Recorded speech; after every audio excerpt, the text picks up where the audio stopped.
Okay, great, Paul. Thank you. Okay, alrighty. So a few words about Foresight Institute. So Foresight Institute is a leading nonprofit focused on technologies of fundamental importance for the human future. We focus on nanotechnology, cybersecurity, and AI. We do some work in longevity as well, because this is also a good application for molecular nanotechnology. And we do some work in the blockchain ecosystem as well, and so far as it pertains to AI safety. We generally do three things or three activities. We selectively advance beneficial technologies via a fellowship, the Feynman Prizes, and our workshops. The next one will be in May with Nobel Prize laureate Fraser Stoddart. Then we do research on the risks associated with technologies, especially AI and cybersecurity. And this we do via private meetings and publications. The last meeting that we had was for the last EAG, like as a satellite event in 2017, and we brought together representatives of OpenAI, Google Brain, Future of Humanity Institute, Future of Life Institute, and other organizations that really hadn't been previously in the same room together in that format.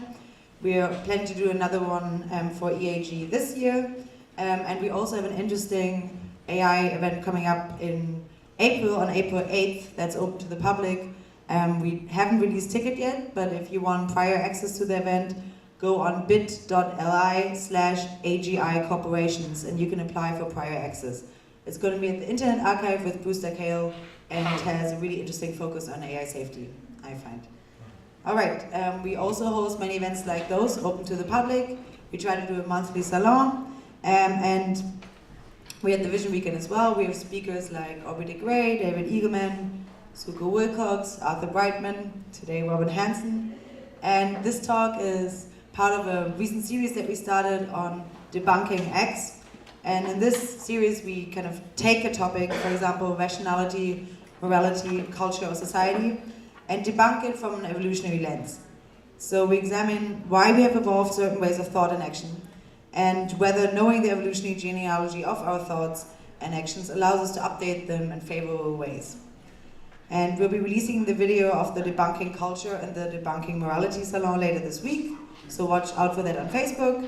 Join our Facebook page or mailing list to stay up to date, or become a Foresight Senior Associate to get prior access to these events.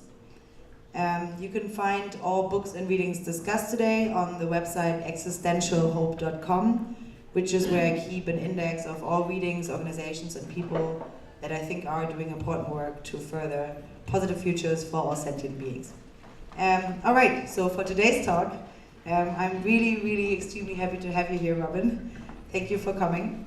And when Sam Harris mentioned to Eliezer Yudkowsky on his podcast that he had you on next, Eliezer said, "Nothing can prepare you for Robin Hanson."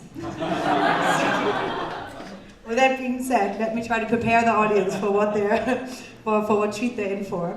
So you're professor of economics at George Mason University, and you're a research associate at FHI.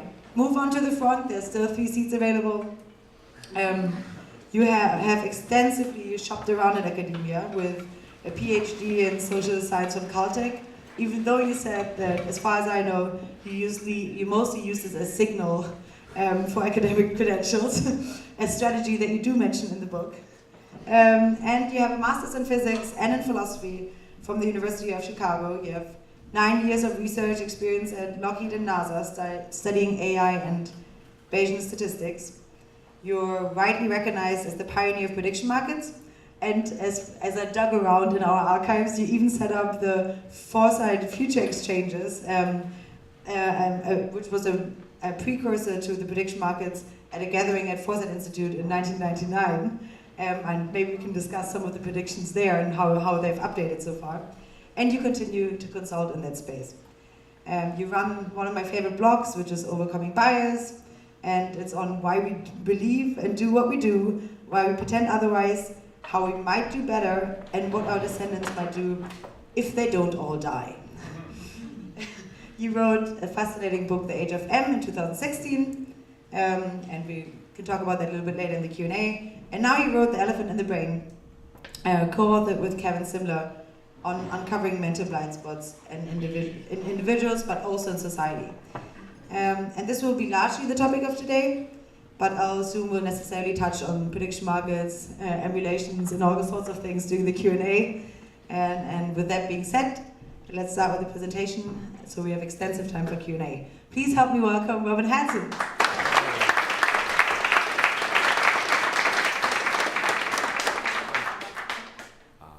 Let's see if I can try these two. I'm not used to doing a two-handed talk. Coordination. Well, let's try for a minute. I'm a professor. I'm a professor, and I'm used to talking loud. This is a book co-authored with Kevin Simler, just came out recently from Oxford. I have this book about when robots rule the earth, came out a year and a half ago. Happy to talk more about that later, but the focus is on elephant in the brain. This book is intended to represent a conflict between the fields of psychology and policy analysis. It's been classified as psychology, refereed by psychologists, reviewed by psychologists, and the psychologists say it's kind of obvious, maybe we explain it well, but what's new here? The policy people should think it's crazy and be outraged if they were forced to engage it, but we haven't been able to get them to engage it very well so far. But even so, it represents disciplines disagreeing, and that should be important. Long ago, I was a physics student and engineering before that, and then later I became a research programmer for 9 years. And in the fields of physics and engineering and software, I noticed that people were eager for innovation. People are eager for big improvements. Even though they're disruptive, expensive, most of them don't work, still the world will pay a lot for those, and they put a lot of energy into it. And therefore they're hard to find, which I noticed. And then when I started looking in social science, I noticed that it was actually relatively easy to find pretty big improvements in social science. That excited me, and I switched to social science. And after a while, I learned that the reason why it seemed so easy to find big improvements wasn't exactly my unusual genius. It was the fact that we almost never adopt these things. They just sit there decade after decade, things that could improve but we don't use. Which raises a puzzle. Why are we so much less interested? You might think it's because, well, we really can't show that they're better, or there's too much conflict over better for whom. Really, that's not it. We can deal with those things and show they're better. There's just not interested. And so our book, I think, is finally, for me, an explanation for this lack of interest and maybe for a way to overcome it. And it's about hidden motives, about how we're wrong about our motives is why we are not interested in social improvement largely. And so let me explain what I mean by hidden motives.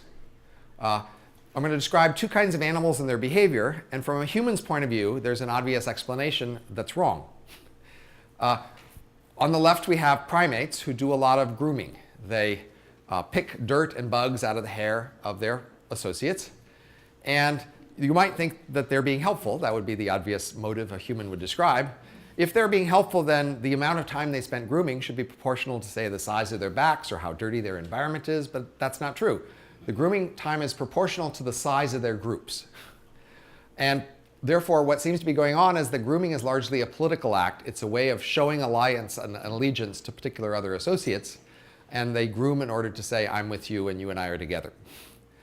The babbler bird on the right is in a group of birds that are social, and there are predators around they have to watch out for. So typically, one bird will be highest up on top of a nearby bush.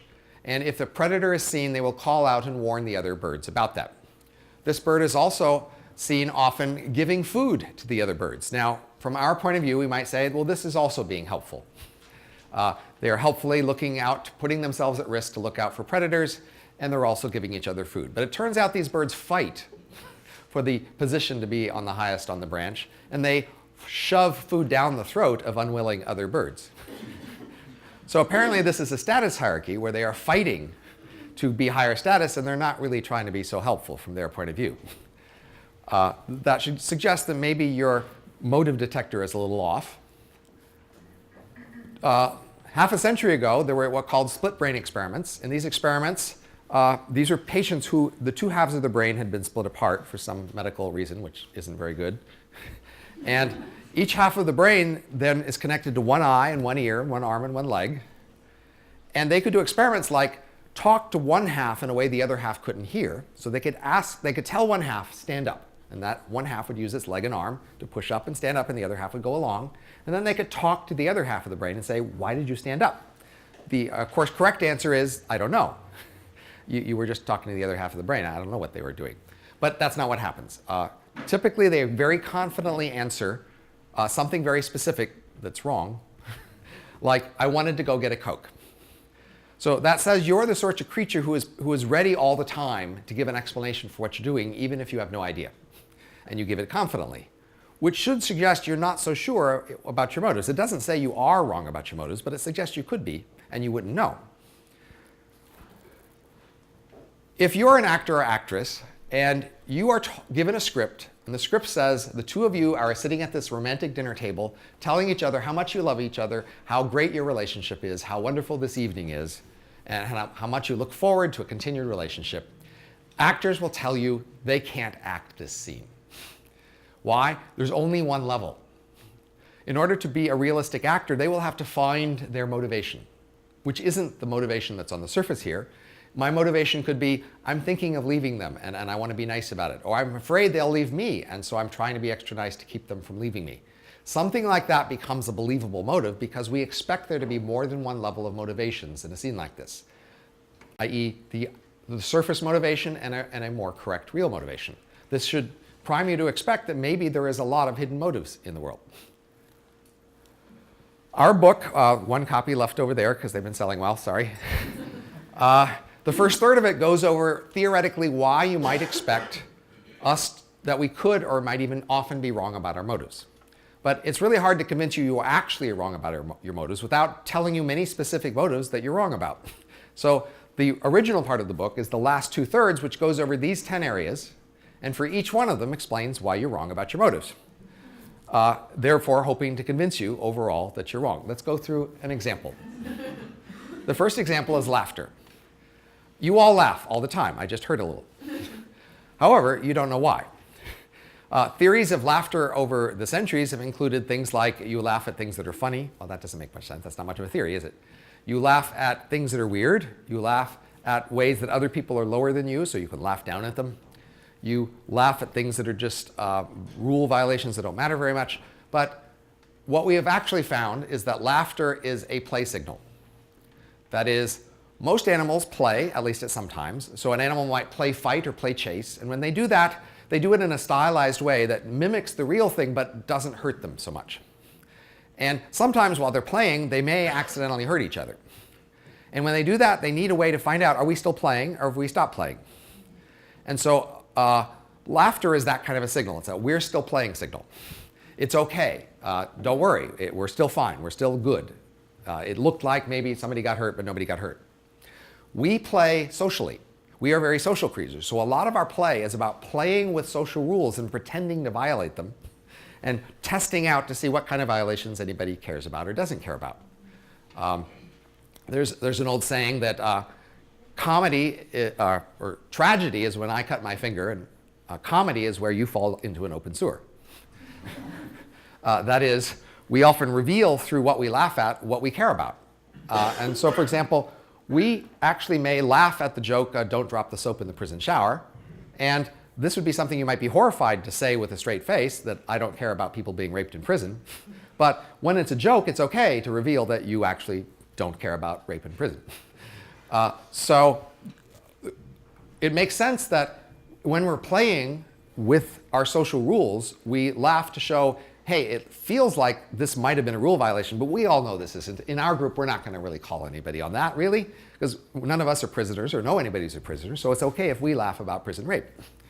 But we aren't aware of that, and plausibly that helps us from the accusation that you're just a mean person because you're laughing at these things. We can come back and say, it's just a joke, it's just humor, can't you take a joke? And that way we can test all these boundaries without actually, officially violating the rules. Of course, in practice, we are violating the rules, but supposedly it's okay. So the general pattern here, we're going to go through 9 more examples, is that there's a pattern, there's a kind of behavior, there's a usual story, or even a suspicious lack of a usual story. It's people being suspiciously ignorant of something they're doing all the time and yet are unaware. And there'll be a bunch of puzzles that don't make that much sense about this behavior. And in puzzles and laughter, I didn't go over things like that we laugh 30 times more often when we're around other people. We laugh more when we're speaker than we're listening. Most of the time we aren't laughing about a joke, things like that. And the puzzles will be things that won't make sense from the usual point of view or lack of view, and then there'll be another explanation that makes more sense. That's the general pattern here. And the thing you should keep in the back of your mind is, if the thing we're doing is a reasonable thing to do, why don't we know? Why not just be open and honest about these things we're doing? We'll get back to that. Now, some caveats. Just in general, we're not going to be very focused here on how conscious you are of these things. For some things, you are very conscious knowing that you're lying or misleading people, or at least not being completely forthright in what you're saying. And for other things you do, you aren't very aware of that. You sincerely, quote unquote, think you're doing it for one reason and don't really notice that your behavior isn't very consistent with that. That varies a lot from person to person, time to time. You vary in what areas you find sacred or precious. And so when we get to your area that you consider sacred, you're going to be more resistant to believing our claims here about the hidden motives. And it's okay. We really only need to convince you of 7 or 8 out of 10 to convince you that hidden motives are pretty common. So, hold on to your precious beliefs about your precious areas if you want. Also, almost any area of human life, thousands of motives will be relevant. And we're averaging over lots of people all over the world across history. So of course, almost every possible motive could have been relevant at some point or time. What we're talking about is not the motive, it's the most common motive. And so the usual motive is going to be the thing we would usually say most commonly as our main motive. And the alternative motive is what we're saying is actually the more common motive. But many, many motives are relevant. So, and so therefore the usual motive works as an excuse for the other one. So the excuse the dog ate my homework only works because sometimes dogs eat homework. The dragon ate my homework doesn't work. And so part of the story of these things being excuses is they are sometimes true. They're just not as true as often as we expect. All right, now let's start going through the other 9 areas, starting with body language. When you or any talk with a friend or any sort of associate, you typically negotiate a relative status level which isn't equal. One of you is higher status than the other, even if you're close friends, even if you're spouses. And this status is revealed via who has an open stance, who looks straight the other one in the eye, who sets the tone and pace of the rhythm of talking or walking if you're walking together. These things all are things actors need to learn in order to be realistic on stage. They need to learn how to show these status moves that show their relative status, but you do all these things and you're almost completely unaware of them, unless you've taken acting classes or some other special class. You are communicating these relative status in very observable ways once you know what to look for. We also flirt via body language, and we're also relatively unwilling to admit that. That is, if I ask you why is your shoulder this way or why are you looking that way, you will usually make an excuse, well, that was more comfortable or something. You won't be talking about status moves and you won't be talking about flirting. Even though these are ways we communicate with our bodies, you are relatively unaware and actually largely in denial about what your body is doing. Why do you talk? Of course, sometimes you need to talk like don't step on my toe or something like that. That's very practical, but you do a lot of talking that's not so practical, that's relatively optional.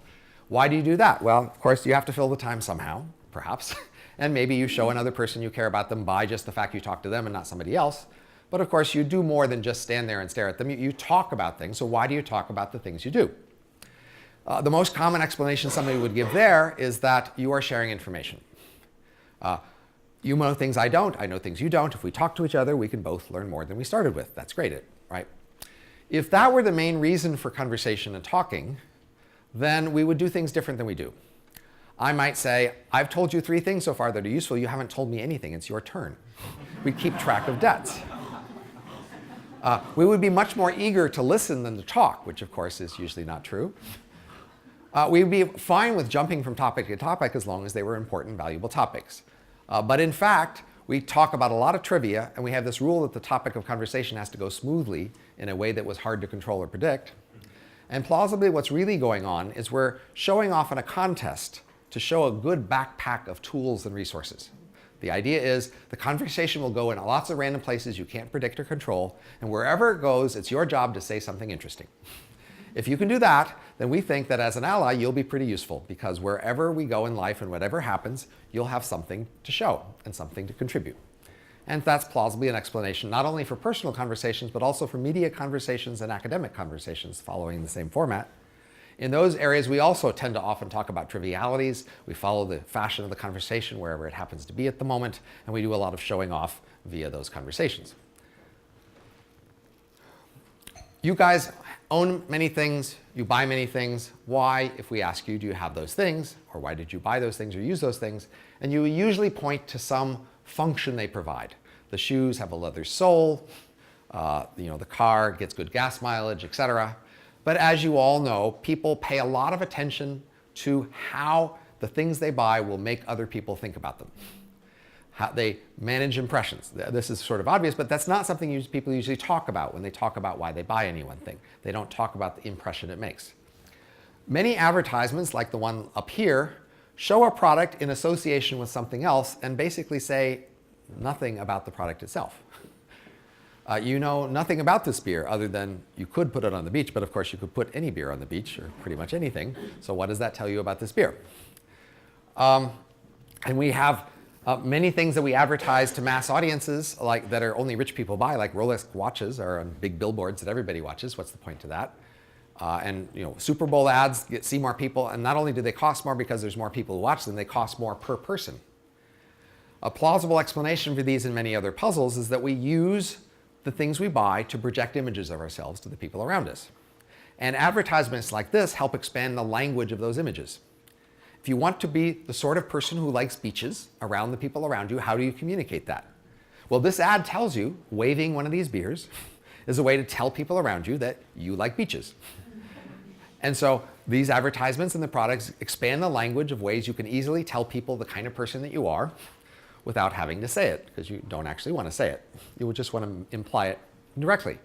If the thing you want to communicate with your product is that it's a product only rich people can afford, and that's the thing you want people to know, you need a lot of people to see the ad so that they know it's a product they can't afford. It doesn't work. If only rich people see the ads for Rolexes, then all the rest of you won't be envious when you see a Rolex. Advertising and products do a lot to help us project the images of ourselves to other people. That's a lot of things that many of you know when you talk about other people. Is just very rarely what you will say about yourself when you buy any one thing, that this is the reason you're doing it. What's art for? Art is very impractical. Now, there are some animals who do art to impress potential mates, but what's it for? What's the point of it? So our usual story about what art is for is to induce an experience in the person viewing or enjoying the art. It might be beauty, but it doesn't have to be beauty. It could be shock, it could be insight, or some other experience, but the point is to produce an insight.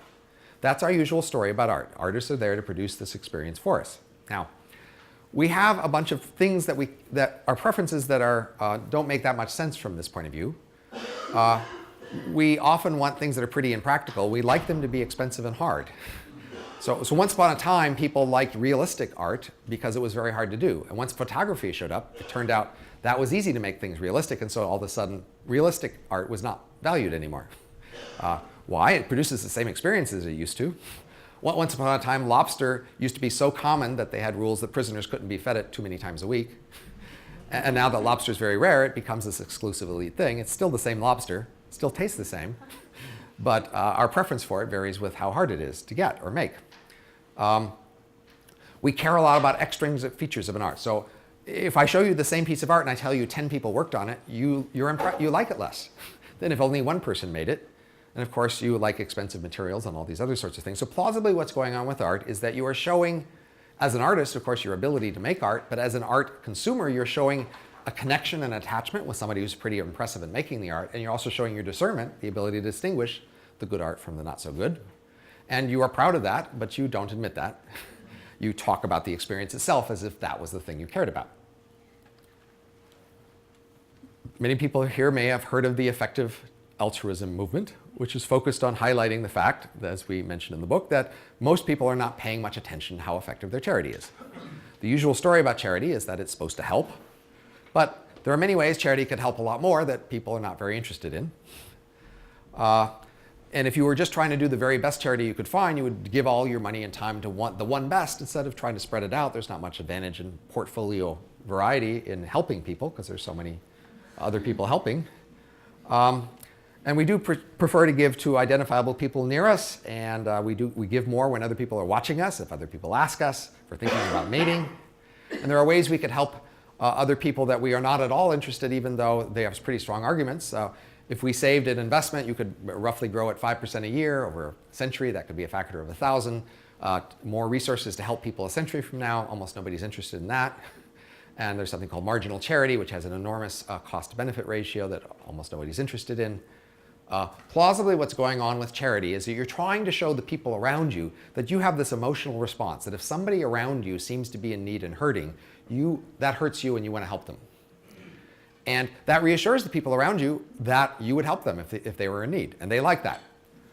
Your willingness to help the most in need person in the world somewhere else in time is not so reassuring to them. That doesn't do much good for them if they're in need, that you'll continue to help the person most in need somewhere else in the world. And so people are more interested in showing this emotional response to the people around them than they are in actually giving to the most effective person in need out there. My colleague Brian Kaplan has a book out at the moment called The Case Against Education. It's very good. It has a full book-length summary of what I'm about to, that we have only a chapter about that we summarize, and I'm about to talk about in just a short time. Why do we go to school? The usual story is that we go to learn the material. You learn things, that's good on the job, that's good as a citizen, it's good for your personal life. Learning things is good. However, as you may know, if you've been out of school for a little while, you forget pretty much everything you learned. And the few things you do remember really aren't very useful. Like me, you could actually have gone and got the very best education for free if you didn't want the degree. So I actually went and sat in on classes at Stanford without registering or applying. I even got a letter of recommendation based on one of the classes. And nobody cared because I didn't ask for a degree. People who get more years of school and a degree in them do get more income, but bartenders who get a college degree get paid more than high school graduates who get a college degree, who get paid more than bartenders who don't have a college degree, even though none of these things have much to do with bartending, and there are many other jobs like that. And you get paid 3 times as much for the last year of high school or the last year of college, even though you don't learn more in those years.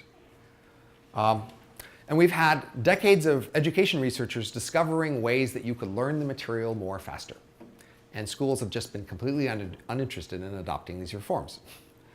Why? If the school's about learning faster, doesn't a school want to help you learn faster? And won't they advertise that and get more people to come to the school so you can learn faster more at the school if schools were about learning more? Well, plausibly, schools are not about learning more. What you're actually doing at school is showing off, showing that you are smart, conscientious, conformist. You've learned modern workplace habits. You know what the work style likes. You get indoctrinated by your government. All wonderful things. But it's not what you say in a letter of application, in a graduation speech, in a politician speech about education. In those contexts, in the most public context, you will talk about learning the material and how great that is for everybody and how everybody needs it. And how shame it is that some people don't get to learn all the material that other people do. This may be the one that surprises you the most, in our society at least. Why do you go to the doctor? Why do you go to the hospital?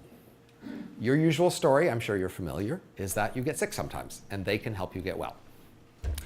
Then you should be surprised to hear, and thankfully you're almost all sitting down, there's pretty much no correlation between health and medicine. That is, we have data on geographic variation, where in some places they tend to consume more medicine and spend more and have more visits. In other places they do less. And when you control for some other easy correlates, those who do more in medicine are not any healthier. We also have randomized experiments where some people were randomly given a low price for medicine. They consumed a lot more because it was free basically for them. And as a result, there was no difference in their health. They did, of course, had fewer free days to do other things because they were spending so much time going to the doctor. We have many other things we know about, like exercise, air quality, status, nutrition, sleep, that do have much stronger correlations with health than medicine does. But though we spend 18% of GDP on medicine, we have almost no interest in policy with respect to these other things that influence health. People yawn, can't be bothered, it just doesn't seem at all important.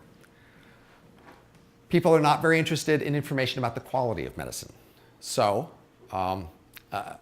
experiment from a long time ago, people about to undergo heart surgery, where they faced a few % risk of dying, were asked, would you like statistics on the hospitals and surgeons near you and the frequency with which patients die under those surgeons and hospitals?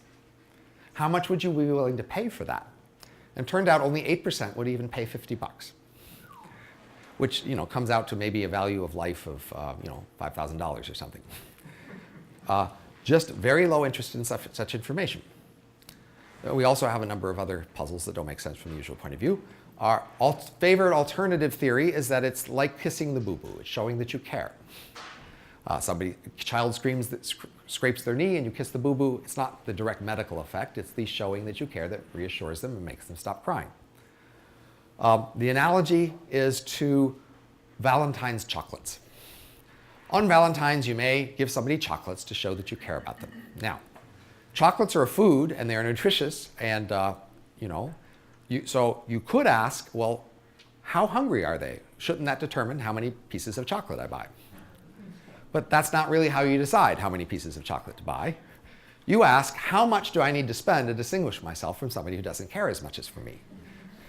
And therefore, you might buy much more chocolate than they actually need. Similarly, with medicine, we might spend a lot more medicine on each other than we actually need in order to show that we care, even if much of the extra medicine isn't very useful.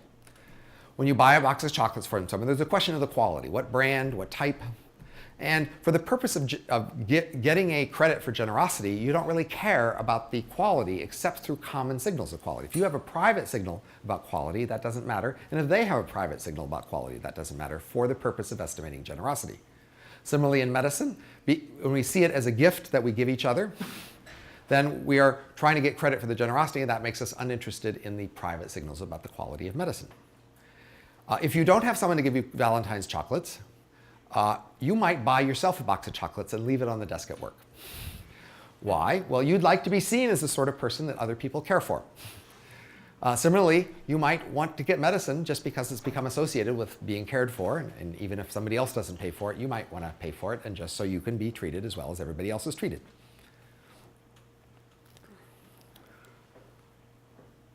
Many people have what we call religious beliefs and religious practices, and the usual explanation for the practices is the beliefs, at least in our societies. Now, that wasn't true for most ancient societies. They didn't care what you believed, they just cared that you did the right things at the right time.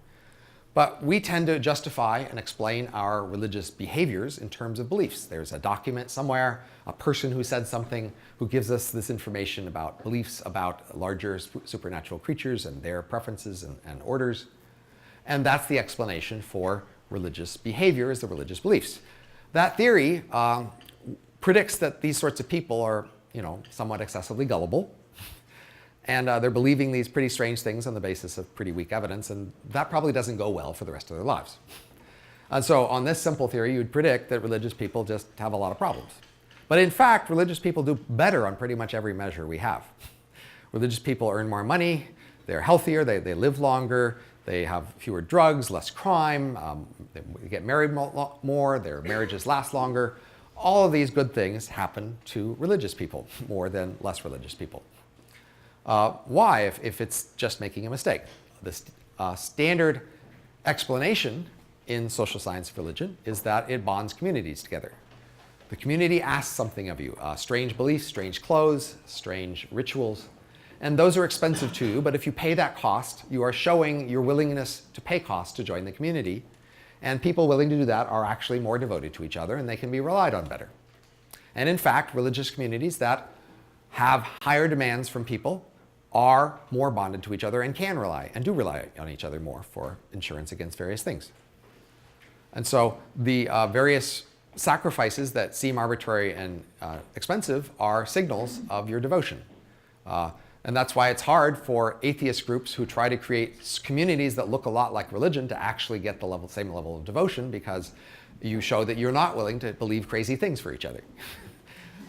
Maybe an AI risk community is better set to be a religious community, because at least from the outside, the things they believe sounds crazy, and that's what you need to be devoted to each other. My last chapter here in the book, politics. Why do we get involved in politics? If you ask people, what are you doing about politics? What are you doing in politics? Why are you talking about it, voting? Why are you just reading about it? What's the point? And their usual answer will be something like, I'm helping the world, or my nation, or my city. Getting involved in politics, figuring out what the better people are, who have the better policies, helping them, and then producing better policy, making the world better through policy. That would be a Dudley Do-Right, trying to make things better. But this theory doesn't make sense of a lot of political behavior. we're actually, compared to most of our other analysis in our life, we're remarkably emotional and gullible in politics. We have strong preferences to be around people who share our political views in ways we don't in other topics. When we decide to do actions like vote, they're very insensitive to the actual degree to which we influence things, remarkably. When we choose particular politicians, we care a lot about the positions they take, even when it's on topics that they have no influence over, like senators on education. When they're actually good at doing things behind the scenes and getting bills passed, we don't really care about that. We don't give them any credit for them. We really just give them credit for taking positions we agree with, even if it has no influence over policy. We disdain compromise. We really hate to talk about what we would trade off and give to get other things. Even though that's what makes politics work, is compromises. When we talk about politics, we're mainly wanting to talk about what we would do if we were king, and not wanting to talk about what small change we would be willing to accept and give up for what other small change. All this behavior makes us look more like apparatchiks, which is another name for an old Soviet bureaucrat. Is illustrated by the following story. Long ago, when Stalin was still alive, there was a big meeting of bureaucrats, and Stalin's name came up. And as soon as Stalin's name came up, the whole room stood up and started clapping. And they kept clapping for 10 minutes. And toward the end of this time, people were asking themselves, well, should I stop clapping? And if I do, will I seem less loyal to Stalin if I'm the first one to stop clapping? And maybe I shouldn't be the first one to stop clapping. Eventually, someone was the first to stop clapping, and everybody else could quickly stop clapping as well, and that person went to Siberia that night. That's what political loyalty is about. It's the fear that unless you show sufficient loyalty to the people around you, they will punish you, because we do actually have strong preferences to work with, to marry, to have as relatives, etc., people who share our political views, and we get pretty mad when they don't. And that's a strong personal incentive you all have to be politically loyal to the people around you. You have very little weak incentive to vote or have political behaviors in terms of how it influences the world, because honestly, you have very little influence over the world. Sorry to break the news. But you do influence what the people around you think of you. Okay, we've gone over 10 different areas, and in each area, I've said there's the standard problem that we say we have, there's the alternative problem, the standard motive we say we have, the alternative motive that we really have, and we've identified these motives. And the big question is, why aren't we honest about the motives? So our explanation for that is, our human ancestors were distinguished, and importantly, by having norms. Norms are rules about what you're supposed to do or not supposed to do. And the rule is not just that you have a rule of what you're, say, not supposed to do. If anybody sees you violating the rule, they're supposed to do something about it. And if somebody sees them not doing something about it, that's violating the rule. And so the rule is enforced by making sure everybody checks on everybody about violating the rule. And many of our rules and norms are in terms of motives. So if I hit you on purpose, no good. That's a norm violation. Hit you accidentally, it's not a norm violation. And so it's therefore very important to us to be able to push a good story about our motives. So actually, it was so important. Your brains are the largest brains of any animal's proportion to your body, mainly because of your social world. They're there mainly to manage the social world around you. And this is a big part of your social world, managing the possibility you might be accused of a norm violation. So you're constantly looking at what you're doing and asking, what's a good motive I could attribute to this? If somebody were to challenge me, what could I say about why I was doing it? That's so important to you that the conscious part of your mind is that part of you that's in charge of that. That is the conscious part of you that I'm talking to. You're not the king or president of your mind. You're the press secretary. You're the creepy guy next to the king saying, very good choice, sir. That's your job. You don't really know why you do things. It's not your job to know these things. Your job is to make up a good reason, like I wanted to get a Coke, a coherent reason that makes sense of what you're doing that avoids the idea that you're violating norms. So many of these true motives are at risk of violating norms, even if they're good things, because you're not supposed to brag, for instance. You're not even supposed to brag about how much you love some people more than other people. You're not supposed to have subgroup coalitions. These are just ancient human norms that have gone way back. And because many of our actual motives are more at risk for violating norms, we have another motive that we attribute to ourselves instead. All right, this is my last slide, at least at my prepared talk. As I said, this is a conflict between psychology and policy analysis. Psychologists say, yes, of course we have hidden motives. Yes, of course we aren't very honest about our motives. But policy people have consistently been accepting our usual motives at face value and going with them. As I said, education researchers focus on how to make education schools such that you learn the material faster. Medical researchers and policy reform designers have been thinking about how we could redesign medicine to get you healthier. Politics people have been trying to ask how could we produce political institutions such that it would produce better policy, and so on down the line. And when they make these proposals and we hear them, we're not very interested because we know that it's not actually what we want. Yeah, the problem they've been solving is to give us more of the thing we pretend to want. And what we actually need to do as policy analysts is to come up with ways to let people continue to pretend to want the things they pretend to want, while actually giving them more of the things they actually want. If we can do that, they'll be much more interested in adopting our proposals because we're giving them what they want. Of course, you might not only want to give them what they want and perhaps give them something of what you think they should have, but you really can't get much buy-in unless you're also giving them a lot of what they actually want. And that's why I say we seem so much less interested in social reform, as most of our social reforms are designed to give us the things we say we want, which isn't what we actually want. And therefore, we're much less interested. Physics and software innovations do tend more often to give us the things we actually want. And so we're interested in those. And that's my talk. Let's do Q&A.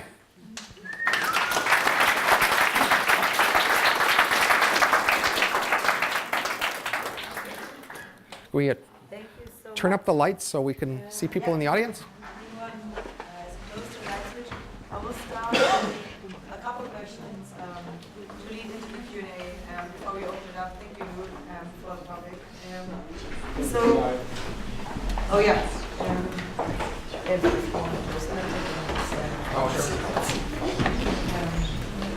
Okay, so we've talked a lot about the problems here, and we've started giving some kind of like space for solutions. And you do say that, individually, your book gives kind of individuals the tools to move their actions either closer to the ideals or their ideals closer to their actions. And on a societal level, to allow institutions to both appear to give people what they appear to want while actually giving them what they actually want.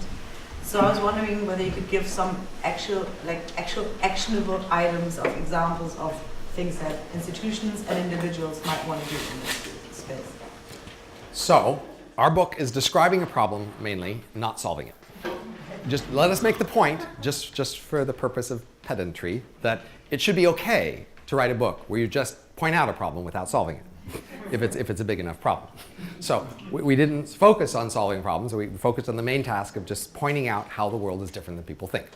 But many people want us to also, describe our second book we would write if we solved all the problems. What was your motive for writing the book? This is what I most would have known at the beginning of my career. So you just look smart. Well, that's also true. So, and we mentioned that in the book. That's mentioned in there. That is, I made the joke to look smart. This is why but we also only laugh, not because it was funny, but only to show. Well, but we laugh literally because we're at risk of violating a norm here by the comments we're making. And we're yes. Right. So one very simple thing is we subsidize education and medicine and some other things because they sound like such wonderful things. And they sound like wonderful things because of the things we say we're doing with them. Turns out we aren't doing the things we think we are with them, so they're not so wonderful. So maybe we should just cut back on subsidizing them. That's a very simple response, is to, once you realize you know less than you thought you did about what's going on, just back off and stop making so many fine decisions that are depending on the assumptions you might be wrong about what's going on. So that's one example. Another example is, say in charity, somebody just mentioned this earlier today, in charity, what we really want to do is sow empathy. So people who, some people have this bone marrow donation thing where you sign up and you say, I will donate to help people who have bone marrow problems. And they often have a problem people don't actually follow through. And so they decided to have a variation. They picked you an individual bone marrow recipient and they had you get to know them. And then once you got to know them, you were more willing to follow through with the help. Because what you really want to do is show that you have this emotional reaction that you want to help people you know. If I safely create an AI, yeah, well, I'll say it's harder to work there. Right? That's one example. Another example would be in school, if what people really want to do is show off, Well, let's find a characteristic school isn't showing off very well. So say in a conversation that some people have the skill of just being very fluid and flexible and perceptive in a conversation, but most school doesn't reward that very well. It doesn't credential that very well. So imagine making a school or a program in school that does credential that. Well, that's something people would be interested in because some people are good at that, and currently they aren't getting credit for that via school. Of course, you'll have to pretend like you're actually teaching them some material, because that's the pretense people want to go, but that wouldn't be that hard. But the point is to focus on what it is they actually want and give that to them. All right, so like you, and that follows up from that. So you mentioned that part of the reason why we're self-deceiving ourselves is because by self-deceiving, by deceiving ourselves, we're more likely to deceive others, which just makes it more likely that we reach the goal that we actually want to reach. So in writing that book, did you hit on any self-deception where you're like, I could expose this, but actually exposing it would make it less likely that people would succeed in this particular endeavor, so you actually decide not to reveal the information? Do you think it's ever bad to know? Do you think there's anything in the book, or do you think there's anything that you have held back where it's actually bad to know that we're doing this? Well, I might have been kind to you to hold things back, I agree, but we didn't. Okay. We were not kind to That's you. what you would tell us if you Right? No, I'm telling you what, we're not being kind to you. I will say, evolution designed you to be ignorant about most of these things. That's what evolution designed you to be. If you're in the sort of situation evolution roughly anticipated, with the sort of motives that you share with evolution, then you don't want to know these things, and you should just forget, which you are all really quite capable of, so I'm not too worried about that. So you should mainly only pay attention to these things personally, in your personal lives, if you have some unusual situation. You might unusually be, say, a manager or a salesperson, somebody who really needs a strong understanding of other people's motives. Or you might be a nerd like me. That is, ordinary people go through the social world and their intuitions just tell them roughly what to do and it all works. And therefore, they don't become very aware of the fact that the theories they say about their own behavior don't fit what they're actually doing. Nerds have to reason more explicitly about what they're doing. And as a result, it might not be so bad if they are consciously aware of these things, because they're already stuck in the situation of not doing very well because they can't really smoothly go through things intuitively. And so this might be more useful as a nerd. But it's most useful people who want to be policy analysts or claim to be policy analysts. I would say, if you're going to stand up and say, I understand education or medicine and I'm going to tell you how we should do it better, it should be your job to know what's actually going on. And you should suffer whatever personal awkwardness it takes to actually know what you're talking about. All right, so I know that you don't like zipping through a variety of topics, but like to go rather deep into them. But I think there's a couple of issues that at least tangentially connect to the book that I quickly like to like at least toss up in case our audience also finds them worth talking about. So one of them is like a thing that I've discovered, which is I think that many people who are interested in AI safety and start off in AI research, then afterwards just go into examining human rationality. Do you think that holds true? And if so, why do you think that it's? Do I think people follow that pattern? Yeah. I don't know. I don't know enough people. I don't know enough people in AI safety research to know their career trajectories. For you, like you've written, like you've done AI. I did AI research. It wasn't AI safety research, okay, exactly. But for AI as well, like you do AI research, then you like wrote Overcoming, then you wrote Age of M, and now. Psychology and AI are complements to some sense, in the sense that in AI you're thinking about a mind and how to construct it and its habits, and psychology is about the construction and habits of human minds. So there's certainly a natural affinity there, that the two topics are related. Whatever theories you have about human behavior and why they do things, that could be a candidate theory about why an AI might do things, how you might construct it. That's a weak connection, but it's certainly a connection. And in terms of the Age of M, so you definitely helped set up Foresight's future market at our Vision Week in 1999. And I think one of the prediction markets that you were having there was on whether brain emulations would be the first solid AI. And I think the odds were 52 to 55%. I checked it today. Wow. So now after writing Age of M, do you think those odds have changed significantly? I think they would, if we actually had a betting market on that. I bet the market odds would change. Whether those are the correct odds is a different thing. Do you have any personal odds? I mean, I think that the emulation scenario is as likely as the other scenario, but many people disagree today. I would make the stronger argument that there's a reasonable case that the number of people working on a scenario or the amount of effort on a scenario should be roughly proportional to the probability. That's actually the rational thing. If, say, the results you get from effort are logarithmic in the effort, then the optimal thing to do is to have your effort proportional to the probability.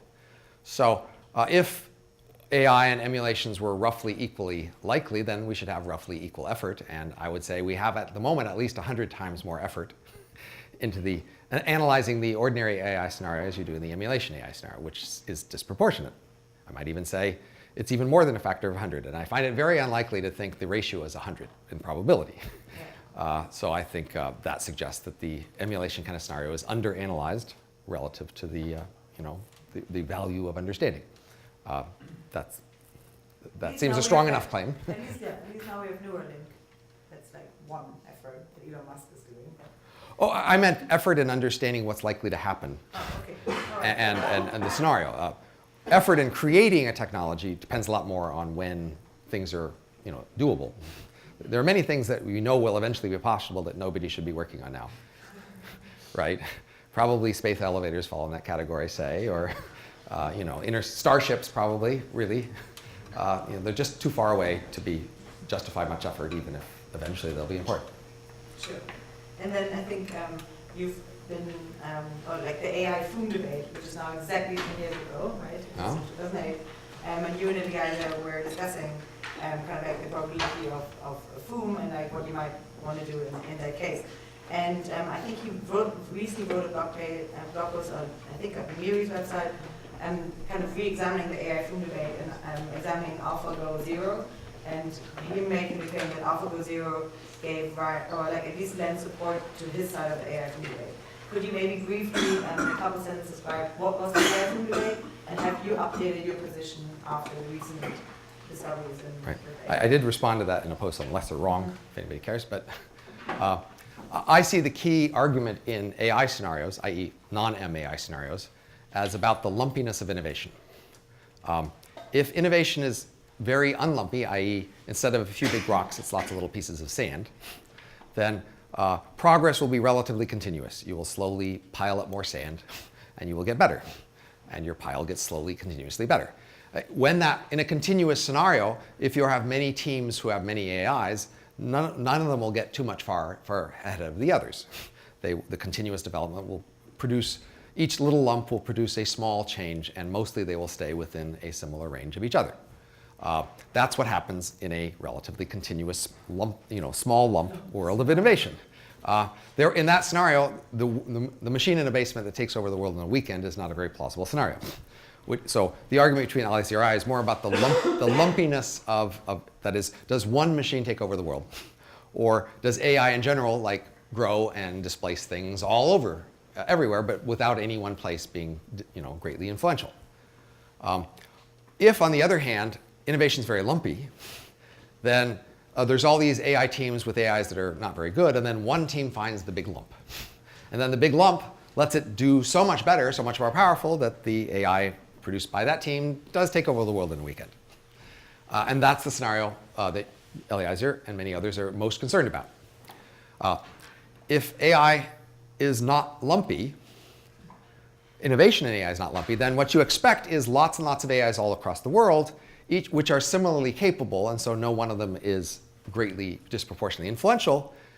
And in that situation, you still should worry about what we call value drift, that eventually the collection of all the AIs, values will drift away from us, but you can't solve that problem by making any one of them stop. So many people are hoping, and it's still not clear that it's possible, to create individual AIs whose values never drift, who always stay within a known range of values. And even if that becomes possible, if only some people do that and others don't, well, then the other AI's values can drift. And if that's a competitive advantage to let your values drift, and the ones who limit their value drift have a competitive disadvantage, then eventually values drift because the ones who are allowed to drift win. So if you are very worried about value drift, you should be very worried about that scenario. But making it possible for individual systems to not drift their values doesn't solve the general value drift problem unless there's one main system that takes over and you happen to influence it. My last comment is that value drift is just a generic problem for humans, Ms, or AI. It's just what's always happened so far. It's the default for what will happen in the future. If you hate it, you're in trouble because it's really, really likely. And some people, for some reason, think that value drift in humans is just bounded, while value drift in machines is not only unbounded, but happens quickly. And I don't really see the grounds for that. I think emulation's value drift could drift very far, very fast. Machines can also drift their values. The main thing is that in the past, when value drift happened, change was so slow, you didn't see it in your lifetime. And so you didn't worry very much about it. As change gets faster and your lifetimes get longer, your life will encompass more value drift. And then, whether it's humans or machines or whatever, you will see it. And if you don't like it, you will see something you don't like. And you've written blog posts on that, on overcoming bias as well. I have many blog posts, yes. Yeah, many blog posts, but a recent one that I read, which was really good. That made me like to quickly just prediction markets, because that's what you're pioneering, and it's something that I'm personally also really interested in. I think that, like prediction markets are great because they allow people to put their money where their mouth is. And the more I read about them, the better I find them in theory, right? If people buy in. So I want to know, why haven't they? Is it because they're illegal, because betting's illegal, so you can only do it with their money, or? This book is intended to be an explanation of just that phenomena and many others, where there's these things that look like they should be a good idea from the point of view of the things we say we want. And we're not interested because we're not actually interested in the things we say we want. So most organizations are complicated and big and have a lot of decisions to make, and a lot of things goes on. And if you ask any one person what they want or what they're doing, their best favorite explanation is always, well, I'm collecting more information for the value of the entire company. And yes, of course, I would like to get more information. That would be great. Everybody wants more information, and that's what they're doing all the time. Merely collecting information, surely not helping any one faction out against another. But of course, actual corporate and organizational activity is full of politics. Almost everything is various coalitional politics, but that's not what people want to say. So they don't want to say, well, I'm working out how to undermine the other faction and help mine. They say, I'm collecting information. So because they say they want information, therefore they say they want prediction markets. So say there's a project and a deadline. Well, yes, of course. We should know whether we're going to make the deadline. But they really don't want to know if they're going to make the deadline. So just walk through this. Imagine you're in charge of a project, and you have a deadline, and you might not make the deadline. You want an excuse. What will be your excuse if you don't make the deadline? Well, everybody's favorite excuse, and it's obvious once you think about it, is the thing that killed my project that made it not make the deadline is a very rare event. It came out of left field. No one could summon at the last moment. It knocked us flat. It'll never happen again. And so therefore, nobody should be held responsible. Nothing should change. Well, that might be even better, but it's dangerous. They might retaliate. Safest just to blame it on the universe, then something will never happen again. Now, this excuse works as people usually manage it, until you fail to make the deadline. Everybody says you will. You have meetings, and they all say, yes, of course, we'll make the deadline. We're all on schedule. And then all of a sudden, you don't. If you set up a prediction market, it'll say right from the beginning, you're not going to make the deadline. And now you've lost your favorite excuse. People will say, well, look, there was a warning early on. Why didn't you do something? Of course, the problem is you're not sure what you could do, but you would be blamed. And so the prediction market gets in the way of your favorite excuse. You might say, again, organizations should want to know if they will make deadlines, but individual people and factions may not want to know if they will make deadlines, if they will be blamed for the failure. And so this is a ubiquitous thing all over organizations. So put it another way. Imagine we put an autist in the C-suite. That is, we put somebody in the C-suite, executive level, who is very knowledgeable about the organization, very aware of lots of key issues, but has no political awareness whatsoever. They simply blurt out whatever pops into their head, no matter who it embarrasses, no matter who opposes it, etc. I predict that this person will not last very long in the C-suite. They may become a very useful advisor to someone, kept quiet, but they will not be allowed to simply blab everything that pops into their head, no matter how often it's proved correct or useful. So that's a prediction market, is this thing that blabs. It's very accurate, and it doesn't have any political awareness whatsoever. It just blabs whatever it thinks, and it just therefore disrupts people's expectations. People often hire advisors to give them analysis, but they usually want to hire predictable advisors who they can control somewhat. Hiring an advisor who will give you an unpredictable advice is really a pretty dangerous thing, and it's only done very rarely. Yeah, and speaking of advisors, I think you were advisor now to hypnosis, right? And Augur and To Augur as well? yeah. Okay, so here's a personal question that I had with Augur. Cell. Cell. Cell? That was your question, right? No, I'm not involved in it anyway. But so a thing that I read about is that like, there might be a potential problem about verification of predictions, because the verification of the predictions occurs via other people via the network verifying whether an event occurred or not, and they can gain kind of tokens like grab tokens by verifying whether whether Yeah. an event occurred or not. And so that to me kind of like made truth kind of like open up for grabs in terms of the networks, because people might not actually have false information, so verify the wrong event, or it might be corruptible if I offer you a lot of grab to report that an event happened that never actually happened. So I wonder what. We've had betting markets for thousands of years, and it usually just works to have a judge with a long-term reputation. It doesn't that much matter as long as the judge has a long-term reputation to protect about being a reliable judge. This is how betting markets have worked for a very long time. So I actually don't think resolving bets is that complicated, because it's never been that complicated. People in the blockchain world have decided that that's not quite good enough and they want to do something better, and they're struggling to create these decentralized things, but as you say, they have some problems. Okay. But again, as usual, you should ask in any large system, what are the main problems, and you should focus on solving them. Premature optimization is the root of all engineering evil. If you look at a system and you pick the wrong things to focus on redesigning and optimizing, you will just go very wrong.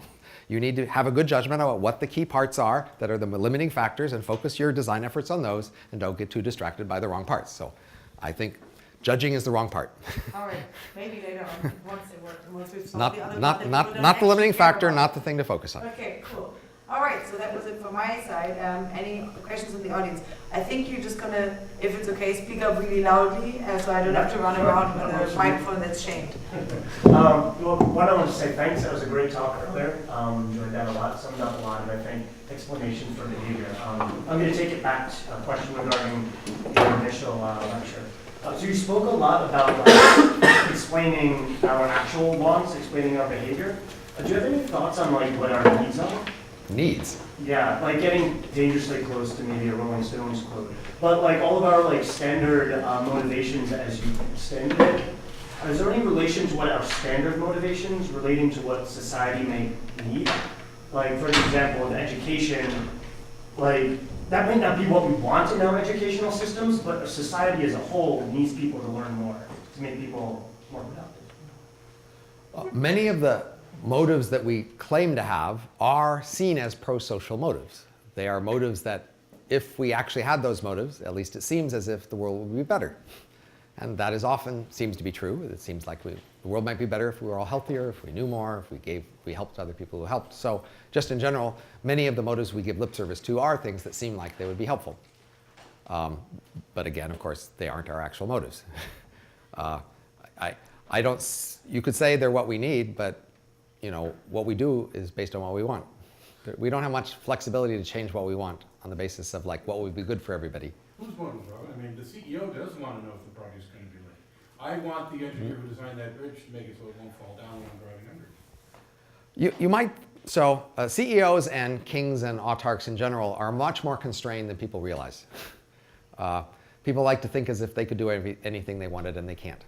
They are really quite constrained by their political environment, and nearly as constrained as the people below them, which is unfortunately why there are not these interests. So if you're a CEO and you simply start adopting policies like prediction markets and other policies that would be good for the firm, if they're bad for the political coalitions that have supported you, you will not stay CEO very long.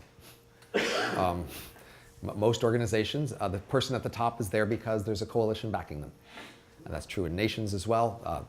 Bruno de Mesquita has a whole set of stuff about the selectorate who supports an autarch. The autarch is not a king who can do anything they want. They have a selectorate they need to please, otherwise they will be out.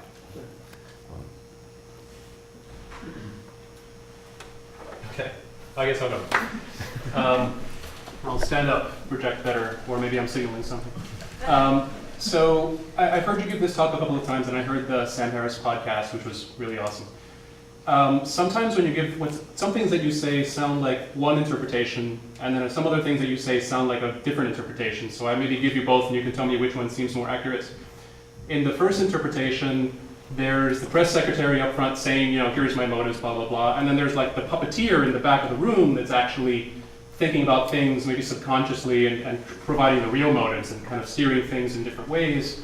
That's one interpretation. The other interpretation is there's still the press secretary up front saying whatever, but there is no puppeteer in the back of the room, right? It's what Dan Dennett would call free-floating rationales. So it's not a rationale that's represented in any way, subconsciously or otherwise in the brain, right? It's more of the evolutionary model where you just happen to be the child of people who happen to do things for supposedly these motives, but evolution has a different thing in mind. So is it that you have this kind of gremlin in the back that's your real puppeteer, or is it evolution that's a real, you know, and so it's not really being represented in any way in your brain? So, Which of these we are purposely being ambiguous about that because we don't know. And it varies a lot. That is, the reliable thing I can do is look at behavior and say, what motive would explain this? It's much harder to figure out what the actual detailed causal process is that's producing that correspondence of behavior and the motive.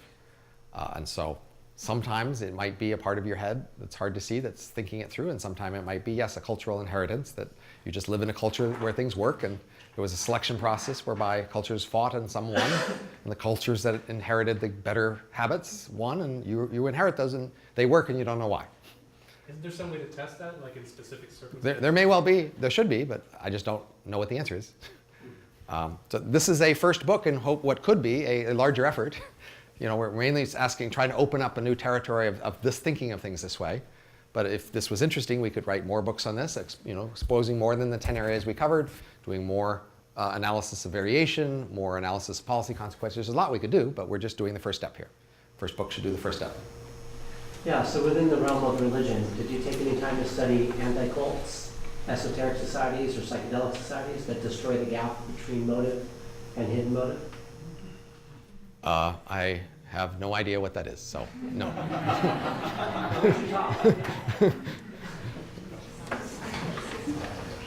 I would like to ask, first off, it was a very excellent talk. You brought up the selectory theory, which is in fact extremely important. I think like organizational insecurity of leadership is one of the crucial things that tends to be undervalued. And the example of the autist is very good, and the example of, well, the prediction market would just make a CEO more like an autist if you're asking about the company. What about if you're asking the CEO of the company, what if the prediction market or some other mechanism, or perhaps an advisor, is providing him information about the selectorate? Surely that should make them more secure, and that should be valued. Well, the question is how many people can see the prediction market, right? If it was just like a machine in the back room that nobody else saw, then the CEO would be happy to use it to get his private advice. The more people can see the same advice, then the less he can pretend it doesn't exist, or he or she. That is then the model of how successful advisors work. Like successful political advisors, at least, or successful. Right. Now, it turns out it is possible to make prediction markets where the traders don't know what the answers to the markets are. It's just harder and people haven't done it, but it is possible. So that's one answer in that direction. But largely, this is largely unexplored. But still, you might think people, once you're made in the market and you're hiding the prices, people go, why are you hiding the prices? And it might be hard to give a good excuse why you are hiding the prices that might press you to open the prices. Now you're in trouble because now the price. Well, there are prediction markets in national security. So, hand over. Yeah, so I have a question regarding norm violations and laughter. Yeah. So the question is regarding if laughter is the biggest form of functional laughter is okaying norm violations. Why do people just watch television or comedy, for example? And they find that experience enjoyable? Is that then like some kind of group acceptance of norm violations? Why does it feel like when you laugh at a joke, it is not a conscious decision of being like, in this context, this joke makes sense? It's almost a subconscious decision of, it's an instinctive reaction to laugh at something. It seems less of a, because it seems less of a conscious decision based on figuring out tackling these norms. And so just your brain is huge. Your conscious part of your mind is small.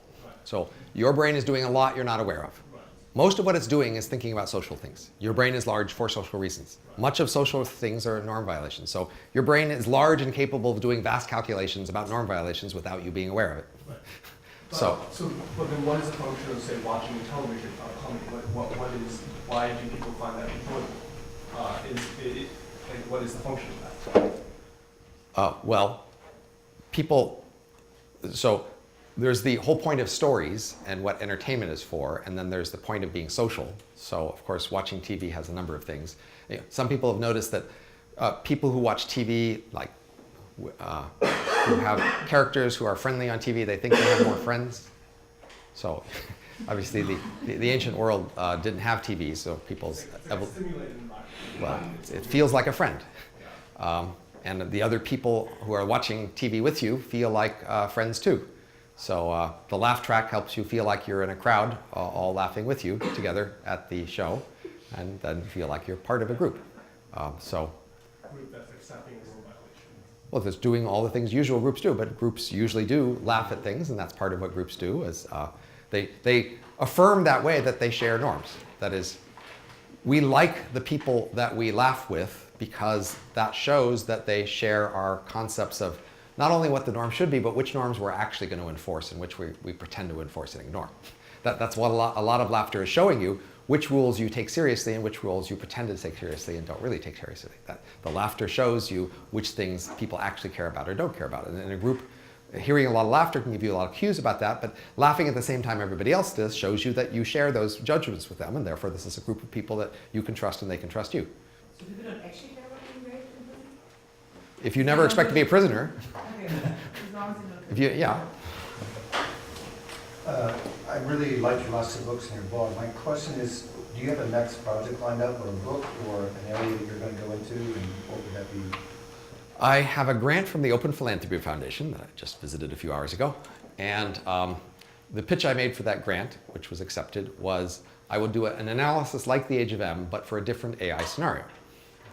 And the AI scenario I pitched was, let's just assume we continue to collect more better software like we've been doing for 70 years with no great revolution. Just use the past trajectory of software to predict the future trajectory of software. And so that seemed to be a neglected scenario. It's a good baseline for whatever other changes do happen to talk about what happens if there aren't any dramatic changes. And so I've been working on that, and that could produce a book. I have been mildly neglecting it, and I really should pay more attention to it. But honestly, writing books is a big commitment, not only because it takes several years to write a book, but because there's no point in writing a book unless you're going to market it. So then you need to give yourself some years to market the book, which means the book takes even more years. And I happen to do 2 books in parallel because I had a great opportunity to work with somebody, Kevin Summerlin, my co-author on this book, and he wanted to write a book, and that was very hard to say no to. So I'm perhaps a year or 2 away from the end of a cycle where I made a bunch of commitments and I've been following through. So I'm proud of myself for following the commitments, but gee, it would be nice to not be in a committed mode. So I don't want to have a decision what my next book will be. I want it not to be settled. I want it to be open-ended, where I aren't following through with a commitment, where I get to choose. Maybe we'll just take this question, but I noticed that there's a slide that you didn't talk about, which is futurism. Was there any sort of hidden motive that you kind of using? I was invited to give a talk at Oakland Futurist Society last night. They said, gee, you're talking over here about this same thing. We want something a little different. And I said, okay, Futurist Society, I could add a little thing about futurism. And so I did a small discussion of hidden motives in futurism for a Futurist Society. That's, of course, not something that showed up in the book. But sure. So why do people think they care about the future? What do they think is going on when they're talking and thinking about the future? The usual story is surely that people want to see the future so they can help it, or help us in the future. That has to be the overwhelmingly common story. You care about what the actual future is and helping people. And it is true that you can do more about the future than the past. That it is more plausible there. However, it turns out that if you cared about the future and influencing it or helping it, you could do it a lot by just not spending and saving. Again, that 5% per year average rate of return on investments accumulates a factor of 1,000 in a century. If you cared about the future, you could have enormous influence by saving money, and you don't. People are really interested in fiction about the future compared to fact about the future. There's a huge emphasis on fiction compared to other topics where the emphasis isn't quite so heavy. Also, when people focus on the future, they tend to focus on values relative to facts. For most ordinary decisions and most topics in your life, values are relevant, but usually facts are much more important. But for in futurism, people want to focus on values and they don't want to focus very much on facts, just as with politics. And people are not very interested in realistic futures. Plausibly, what's going on, as many people have noted, interest in, say, science fiction and futurism is a way to indirectly, metaphorically talk about today. The kind of future scenarios we're most interested in are scenarios where the good versus evil, or whatever political and value axes we have today, are reflected again in that scenario and even in an exaggerated form. But in fact, across time, it should actually be hard to project value axes into strange worlds. So if you ask people 1,000 years ago about our world, you described our world in its rough outline, and you ask, well, which parts of this do you think are good or bad, or what do you think about the whole thing? It should have just been really hard for them to do that. And they might have made a judgment randomly based on the first few things they heard, because your world is really just weird for them. They should find it hard to evaluate your world, to figure out the heroes in your world and the villains in your world. That should be really hard for someone from 1,000 years ago, especially even harder for someone from 10,000 or 100,000 years ago. So you should expect the future to be strange, primarily, and not easy to evaluate on any familiar good versus evil axis. But the vast majority of stories in fiction and even non-fiction scenarios of the future are surprisingly easy to evaluate on a good versus evil axis. Plausibly, that's because we are, in fact, using our talking about the future as a way to talk indirectly about today and a way to talk about our values today. That's a standard trope about science fiction and a plausible trope about futurism. You're using the future as a way to talk about today. You might use the concern about future unemployment as a way to talk about how people today are unemployed. You might use some future scenario, say, The Handmaid's Tale, to talk about gender relations today, etc. Right? You use these exaggerated versions of something you don't like or do like in today to talk about those things today. That's plausibly the main emotional function that's going on inside you to be really interested in the future. People think they're interested in the future because they like science fiction, for example, and they don't realize the future isn't really much about science fiction. And when they find out what the future might plausibly be like, they realize they lose interest. And in fact, plausibly, most people don't actually care much about the future beyond the lives of their children and grandchildren. Otherwise, they'd be saving more and to have more influence over it. Would you include EAs in that space? Most of these things we're trying to describe the overall trend of society, right? The overall things we see varying over time and space. If we're going to start to look at various subsets and talk about how they differ, then now things get a lot more complicated. I do have some theories, but they're less confident, and of course they're less focused on the book.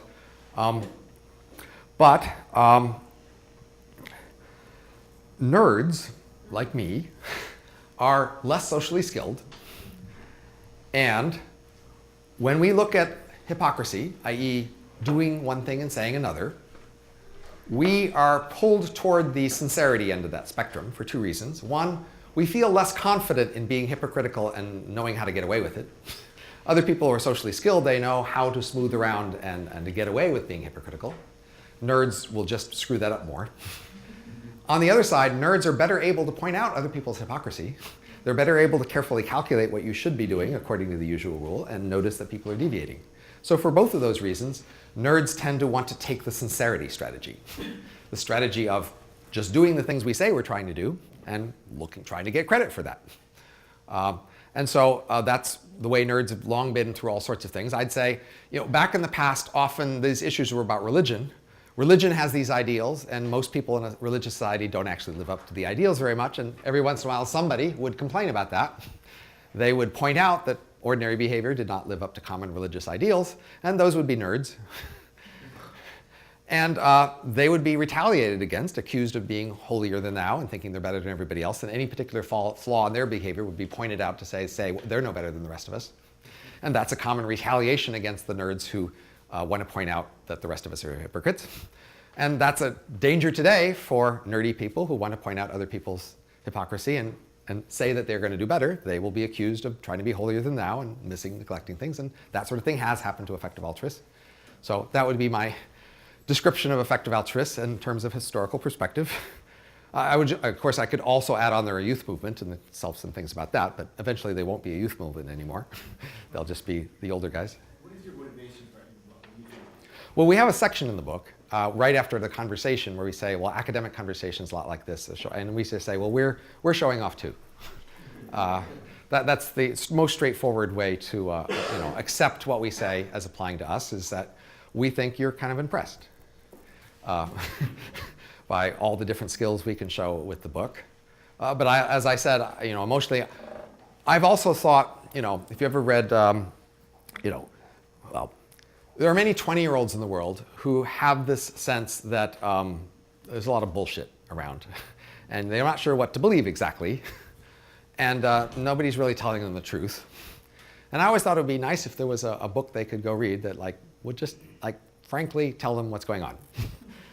And now I hope there's more of such a thing, some way that, hey, if you want to know what's really going on, you should say, are you sure you want to know? But if they press you, then you give them something like that. Now that the book is out in the press, it's only been a short time since it has been, but are you running into groups, I mean, we've already mentioned EA, but groups or people, especially in the policy side of things, who are starting to do a better match between, I mean, they actually are deciding that they're going to be effective, that they're going to take this sort of information into account as they move forward?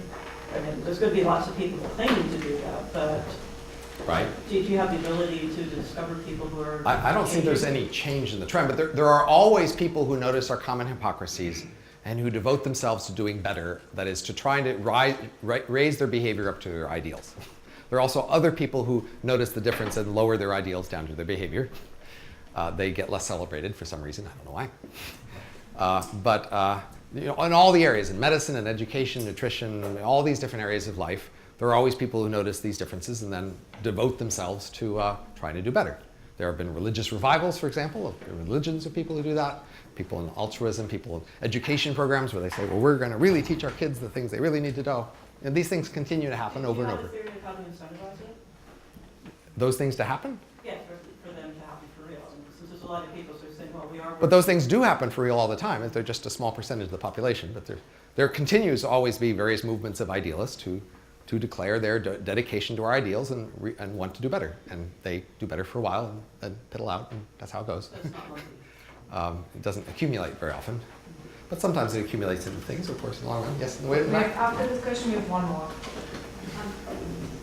For motives across individualistic versus communal societies, do you see there being, or have you explored the differences that might come across in the motives themselves and different ways of mediums versus individualist versus communal societies have different things you're supposed to pretend.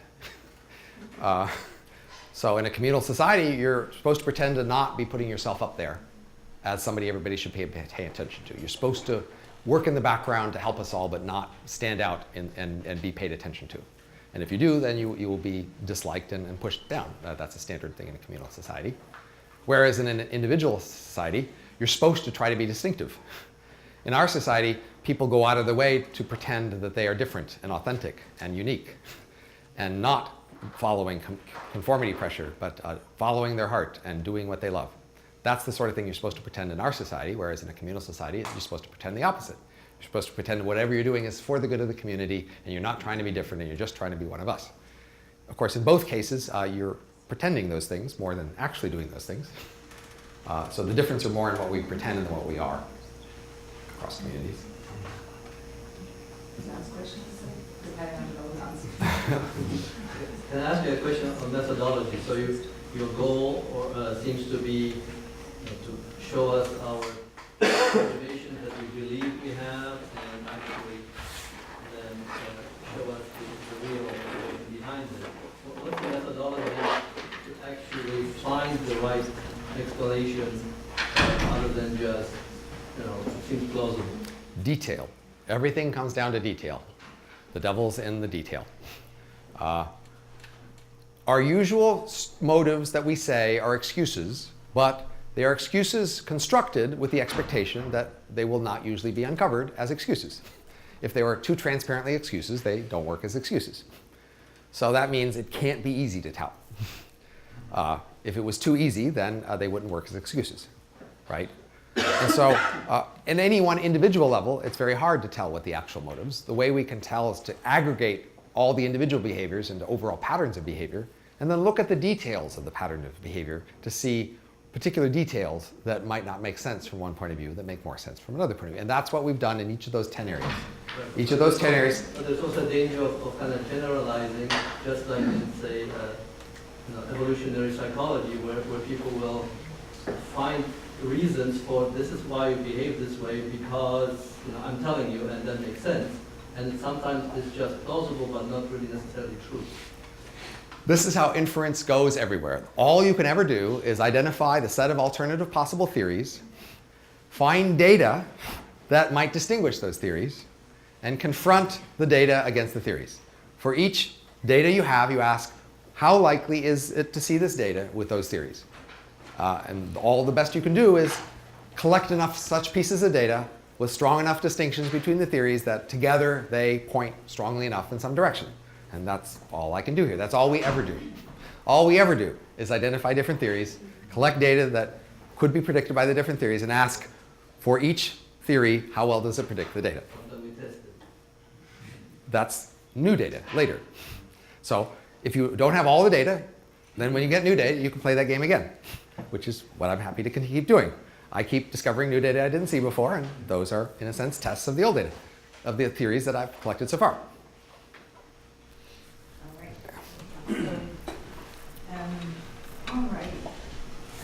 As I said earlier in the intro, all the readings that we mentioned, I'll try to collect them on the website existentialhope.com, which is where I collect most readings, organizations, and people that do important work for beneficial futures for all sentient beings. You can join our Facebook page or mailing list to stay up to date on our events, or become a senior associate to get early access. The next meeting that we're having is on April 8th at the Internet Archive for a new approach on AI safety that relies on corporations. Tickets for that will be available later this week. But we have a lot more on our plate this year, which is why I'm extremely happy that we have a new member in our Foresight family. This is Lou Vickerath, and she'll be Foresight's community director. Welcome to Foresight. We'll all see much more of her in the future, I hope. But ultimately, we can always do more, right? Many people often approach me on how they might help Foresight's work, and ultimately, everything we can do depends on donations. And different to other organizations that said recently that they're not strapped for cash anymore after the crypto boom, we can always do more, right? And there are even specific projects that you could further with a donation in the space of AI safety, longevity, long-term thinking that we could be doing if we had the funding this year. If you're interested in learning more about this, please contact me at a@foresight.org. As you saw with Robin's comment earlier on charity, people tend to give to near-term causes and local causes for social signaling, right? So the long-term stuff, fundamental causes like the ones that we work on in AI safety and other areas, often get neglected. Nanotechnology is still really neglected. And now that you know this bias, you can change it, right? So please contact me at a@foresight if you're interested.